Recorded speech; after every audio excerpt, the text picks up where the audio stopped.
من وەکو گەنجێکی شاری هەولێر داوا لەکانی دە بەڕێزەکانەکەم کە من وەکو گەنجێک هەلی کار زیاتر بڕەخسێنن، زیاتر بەرهەمی خۆماڵی بەکاربێنن، زیاتر پەرەبن بە بەکارمەندی خۆماڵی، چونکە ئەگەر هەلی کار بڕەخسێت بۆ خەڵکی کوردستان زۆر باشتر لەوەی ئێمە خەڵکیان لە بیانی بێ لە دەروی وڵات بێنین زۆر باشترە.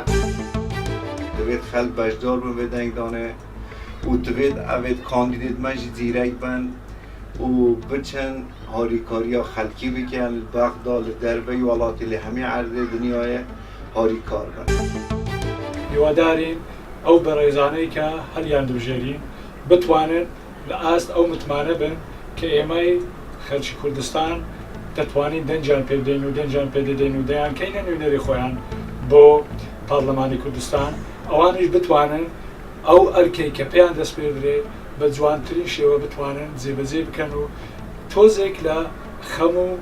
ئازارەکانی بنەماڵە شەهیدەکان کەم بکەن هەیەکە و بە پێی توانا و ئاستی خۆی.